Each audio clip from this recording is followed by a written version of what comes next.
Hello बच्चों, हमारे YouTube channel RV प्रसाद में आपका स्वागत है। बच्चों, जैसा कि जानते हैं कि अपने YouTube चैनल के माध्यम से हम फिजिक्स, मैथ एवं साइंस से संबंधित फैक्ट्स को देते रहते हैं। तो यदि आप हमारे YouTube चैनल पर पहली बार तो प्लीज़ चैनल को सब्सक्राइब कर लें ताकि हमारे द्वारा दिए गए हर वीडियो क्लिप का नोटिफिकेशन आपको मिलता रहे। बच्चों, इन दिनों हम 12th फिजिक्स में यूपी बोर्ड में पूछे गए कुछ फिजिक्स से संबंधित न्यूमेरिकल क्वेश्चन को लेकर के आते रहे। तो आज हम यूपी बोर्ड 2016 में फिजिक्स में पूछे गए कुछ न्यूमेरिकल क्वेश्चन के सेकंड पार्ट को लेकर के आ रहे हैं, जिसमें पहला क्वेश्चन है कि एक प्रेरक में प्रवाहित धारा I = 2 + 5t द्वारा व्यक्त की जाती है, जहां I एम्पियर में तथा t सेकंड में है। इसमें स्वप्रेरित विद्युत वाहक बल 10 मिलीवोल्ट हो तो ज्ञात कीजिए। नंबर 1 स्वप्रेरण गुणांक तथा नंबर 2 t = 2 सेकंड में प्रेरक में संचित ऊर्जा। तो एक प्रेरण कुंडली है जिसमें I = लिखा गया है 2 + 5t और प्रेरित विद्युत वाहक बल का मान है 10 मिलीवोल्ट और इसको आप वोल्ट में लिखेंगे तो 10 × 10⁻³ वोल्ट लिखेंगे। आपसे पूछा गया है कि इस कुंडली का स्वप्रेरण गुणांक क्या है, यानी यल आपसे पूछा गया है। और पूछा गया है कि t = 2 सेकंड में प्रेरण कुंडली में संचित विद्युत ऊर्जा कितनी होगी। तो पहले आप एक फॉर्मूला जानते हैं, E = L/dI/dt। तो E का मान आपके सामने है 10 मिलीवोल्ट या 10 × 10⁻³ वोल्ट और L का मान आपसे पूछा गया है। अगर dI/dt आप निकालें तो ddt ऑफ I हो जाता है। I है 2 + 5t। अब यहाँ से हो जाता है 10 × 10⁻³ = L और इसका डिफ्रेंसिएशन करेंगे तो 2 का 0 हो जाता है और 5t का 5 हो जाएगा। तो यहाँ से हो जाता है 10 × 10⁻³ = 5L। L का मान आपको निकालना है तो L = लिखेंगे 10 × 10⁻³ हल करेंगे तो आ जाएगा 2 × 10⁻³ L स्वप्रेरण गुणांक है तो इसका मात्रक हेनरी होता है, तो आप इसको लिख देंगे हेनरी। तो ये आपका पहले क्वेश्चन का जवाब रहा जिसमें आपसे स्वप्रेरण गुणांक पूछा गया था। दूसरे सवाल में आपका है t = 2 सेकंड में, t = 2 सेकंड में प्रेरण कुंडली में संचित ऊर्जा क्या होगी। तो t = 2 सेकंड पर पहले I आप निकालेंगे तो I = हो जाता है, I = आपको दिया है 2 + 5 × t। t का मान यहाँ 2 सेकंड है तो I = हो जाता है 2 + 5 × t का मान 2 और ये हल करेंगे तो आ जाएगा I = 12 एम्पियर। I 12 एम्पियर है और किसी प्रेरण कुंडली में जो संचित ऊर्जा E होती है तो E = लिखते हैं ½LI²।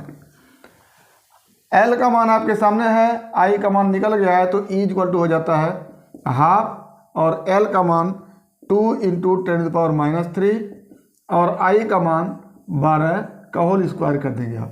तो क्या हो जाता है 2 से कट गया, E = हो जाएगा 10⁻³ × 144 और ये हो जाएगा 1.44 × 10⁻⁻1 जूल, या इसी को आप लिख सकते हैं 0.144 जूल।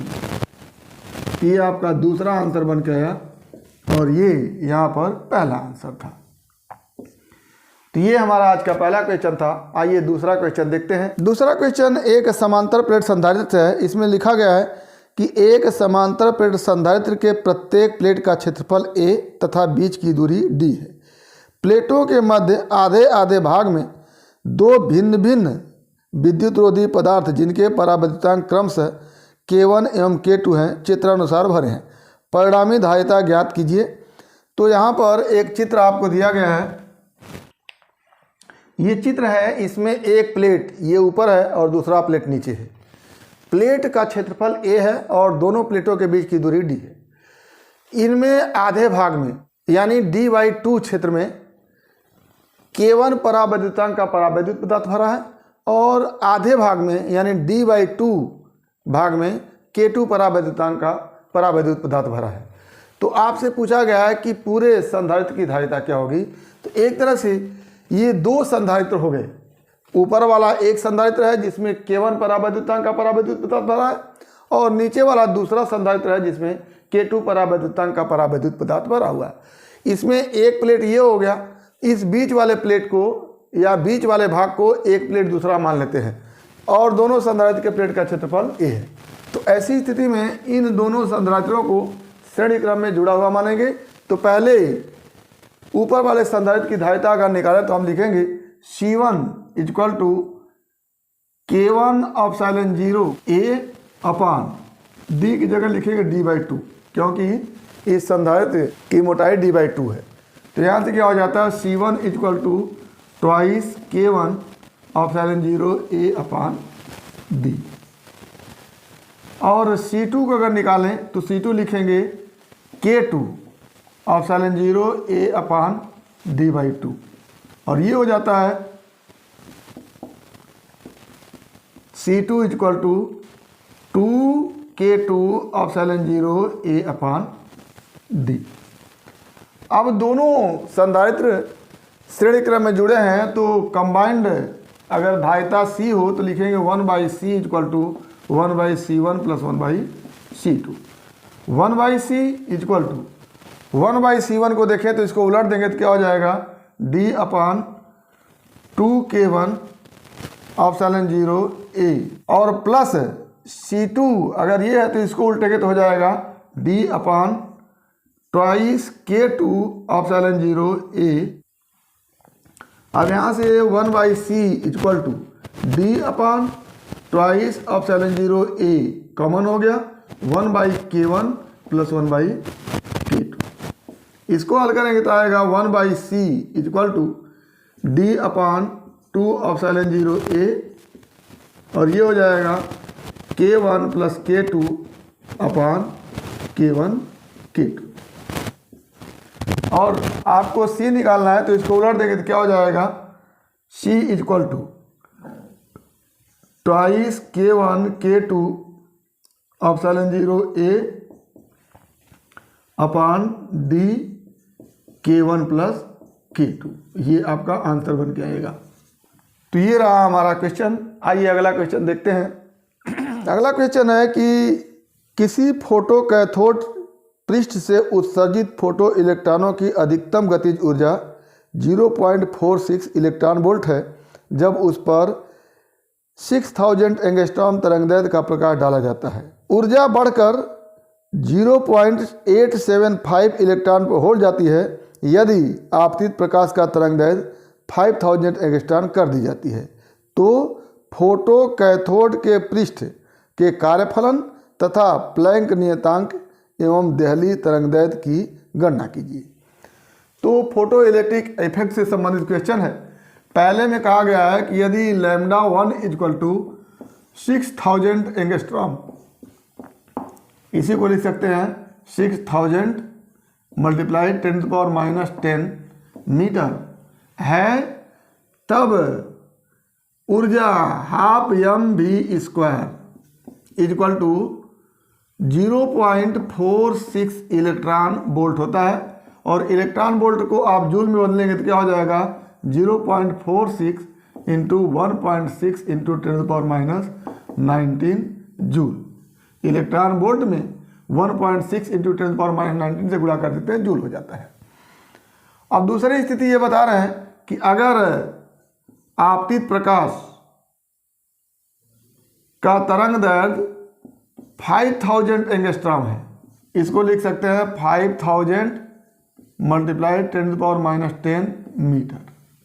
अब गतिज ऊर्जा क्या हो जाती है half mv² equal to 0.875 electron volt, या इसको लिख सकते हैं 0.875 इंटू 1.6 इंटू 10⁻⁻19 जूल।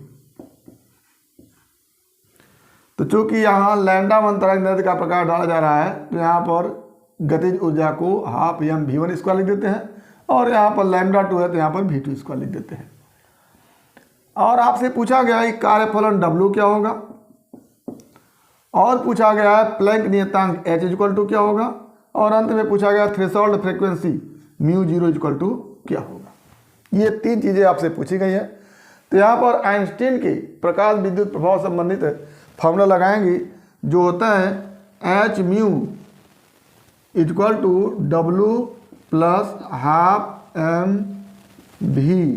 mv² के अनुसार पहली स्थिति है कि H μ की जगह लिख सकते हैं hc/λ, और ये W इधर ले आइए तो W = ½ mv²। तो पहले लैम्डा की जगह λ1 रखेंगे तो क्या हो जाएगा hc/λ1 - W = ½ mv1²। यहाँ से हो गया hc/λ1 की जगह 6000 × 10⁻10 माइनस W = ये हो गया 0.46 × 1.6 × 10⁻90। ये इक्वेशन हम पहला कर लेते हैं। और दूसरा इक्वेशन हो जाएगा hc/λ की जगह 5000 एंगस्ट्रॉम करेंगे, या 5000 × 10⁻10 माइनस W = एनर्जी हो जाएगी 0.875 × 1.6 × 10⁻90। ये इक्वेशन 2 कर लेते हैं। इक्वेशन 2 माइनस इक्वेशन 1 करते हैं। इक्वेशन 2 माइनस इक्वेशन 1 क्या हो जाता है, hc कॉमन हो जाएगा 1/5000 × 10⁻10 माइनस 1/6000 × 10⁻10 इक्वल टू, यहाँ से हो जाएगा 1.6 × 10⁻19 कॉमन, और ये हो जाएगा 0.875 माइनस 0.46। अब यहाँ से आप लिखेंगे तो हो जाता है hc/1000 × 10⁻10 कॉमन ले लिया तो ये जाएगा 1/5 माइनस 1/6 इक्वल टू 1.6 × 10⁻19 इंटू घटाएंगे आप तो ये बचा 5, ये 1 और ये 4, डेसिमल लग जाएगा यहाँ से। अब यहाँ से हो जाता है hc/10⁻⁻7 और ये हो गया 6 - 5/30 इक्वल टू 1.6 × 10⁻19 इंटू 0.415। अब आपसे H पूछा गया है तो यहाँ से लिख देंगे H इंटू C का मान 3 × 10⁻8/10⁻7 इंटू 1/30 ये हो गया equal to 1.6 × 10⁻19 into 0.415। H equal to हो जाता है 1.6 × 10⁻19 इंटू 0.415 इंटू 30 × 10⁻7 अपान 3 × 10⁸। ये आपका 10 बार में कटा। ये हल करेंगे तो आपका आएगा 6.64 × 10⁻34 H का मान। तो आपसे प्लैंक नियतांक पूछा गया था, ये एक आंसर हो गया। और इसका मान हम इक्वेशन 1 में रखते हैं यहाँ पर, तो क्या हो जाता है H 6.64 इंटू 3 × 10⁸। यहाँ से H का मान मिल गया, रख दिए, और C का मान आप जानते हैं, upon 6000 × 10⁻10 minus W equal to 1.6 × 10⁻19 into 0.46। इसको आप हल करेंगे तो W इक्वल टू आएगा 6.64 इंटू 3 इंटू 10⁻8 अपान 6000 इंटू 10⁻10 माइनस 1.6 इंटू 10⁻19 इंटू 0.46। अब इन सबको हल करेंगे तो W का मान आ जाएगा आपके सामने। तो इसको हल करेंगे तो आएगा 2.56 इंटू 10⁻19 जूल। एक आंसर ये आ गया कार्यफलन, W कार्यफलन होता है, और एक आंसर ये आ गया H। और अंत में पूछा गया आपसे कि थ्रेशोल्ड फ्रीक्वेंसी यानी म्यू जीरो। तो म्यू जीरो के लिए आपका फॉर्मूला होता है W equal to H mu zero. आपके सामने W भी है और आपके सामने H भी है। तो W को लिखेंगे 2.56 इंटू 10⁻19, H को लिखेंगे 6.64 इंटू 10⁻34 और इंटू म्यू जीरो। तो यहाँ से म्यू जीरो इक्वल टू आ जाएगा 2.56 इंटू 10⁻19 अपान 6.64 इंटू 10⁻34। ये 34 है। यहाँ से इसको हल करेंगे तो म्यू जीरो आ जाएगा। और अगर आपको तरंगदैर्घ्य निकालना है तो mu zero equal to C upon lambda zero करेंगे। तो यहाँ से लैम्डा जीरो इक्वल टू हो जाता है C अपान म्यू जीरो। तो C का मान आपको मालूम है और म्यू जीरो का मान यहाँ से निकल जाएगा तो आपका लैम्डा जीरो निकल जाएगा। यहाँ से लैम्डा जीरो का मान आपके सामने आएगा 7709 एंगस्ट्रॉम। और इसको हल करेंगे तो म्यू जीरो का मान निकल के आएगा। तो ये आपका क्वेश्चन रहा। आइए अगला क्वेश्चन देखते हैं। अगला क्वेश्चन है कि समान आवृत्ति की दो तरंगे जिनके आयाम 5:3 के अनुपात में है, व्यतिकरण क्षेत्र में कंपन के महत्तम एवं न्यूनतम आयामों एवं तीव्रताओं का अनुपात ज्ञात कीजिए। तो आपके सामने दो समान तरंगे हैं जिनके आयाम का अनुपात A1 संबंधे A2 इक्वल टू 5:3 है। तो ये दोनों व्यतिकरण कर रहे हैं। तो व्यतिकरण करने के बाद कभी आयाम अधिकतम हो जाता है, कभी आयाम न्यूनतम हो जाता है। A maximum equal to A1 plus A2 हो जाएगा 5 + 3 इक्वल टू 8। और A मिनिमम की बात करें A1 minus A2 equal to क्या हो जाएगा 5 - 3 इक्वल टू 2। अब I मैक्सिमम इक्वल टू आप लिखते हैं के A मैक्सिमम का स्क्वायर। के यहाँ पर कांस्टेंट है तो के हो जाएगा और मैक्सिमम क्या है 8 का स्क्वायर कर लेंगे तो क्या हो जाएगा 64 के। और आई मिनिमम अगर करेंगे तो आई मिनिमम इक्वल टू हो जाता है के ए मिनिमम का स्क्वायर। और यहाँ से हो जाता है के मिनिमम हो गया 2 का स्क्वायर, यहाँ से हो गया 4 के। अब आई मैक्सिमम संबंधे आई मिनिमम अगर करें तो हो जाता है 64 के संबंधे 4 के।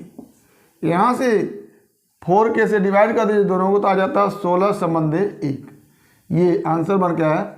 तो पहला यहाँ पर ए मैक्सिमम संबंधे ए मिनिमम करेंगे तो आ जाएगा 8:2 और इसको करेंगे तो आ जाएगा 4:1।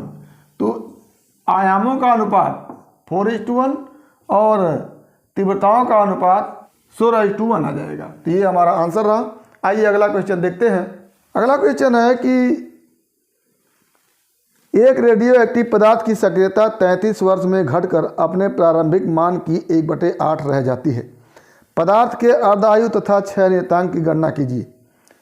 तो यहाँ पर एक फार्मूला होता है R = R0 1/2 के power T/T half. T half का मतलब अर्धायु और T का मतलब जितने समय में, ये R0 से R हो जाता है।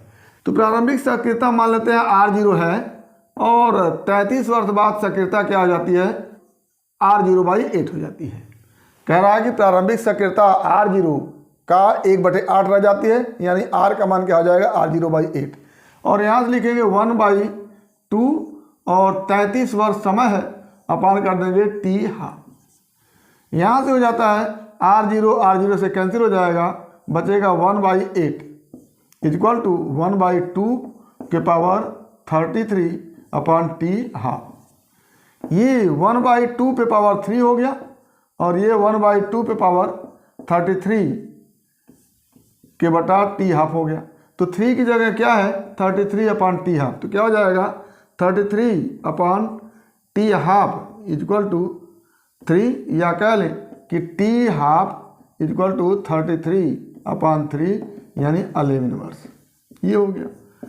अब आपसे पूछा गया है 6 नियतांक लैम्डा। लैम्डा इक्वल टू आप जानते हैं 0.693 अपॉन टी हाफ होता है, तो यहाँ से हो जाता है लैम्डा इक्वल टू 0.693 अपॉन 11। तो क्या हो जाएगा 0.063 प्रति वर्ष। ये आंसर बन के आएगा। तो ये आपका रहा आज के सेट का क्वेश्चन। तो उम्मीद करते हैं कि आपको क्वेश्चन समझ में आया होगा। अगर इसमें किसी प्रकार की समस्या है तो आप हमारे YouTube चैनल के कमेंट बॉक्स में कमेंट करके अपनी समस्या का समाधान करेंगे। और यदि वीडियो क्लिप पसंद आए तो प्लीज़ लाइक करेंगे, शेयर करेंगे, साथ ही हमारे YouTube चैनल को सब्सक्राइब अवश्य करेंगे ताकि हमारे द्वारा दिए गए हर वीडियो क्लिप का नोटिफिकेशन आपको मिलता रहे। तो आज बस इतना ही। अगला वीडियो हमारा फिर पिछले वर्षों में पूछे गए फिजिक्स से संबंधित न्यूमेरिकल क्वेश्चन से होगा। तब तक के लिए बेस्ट ऑफ लक। धन्यवाद।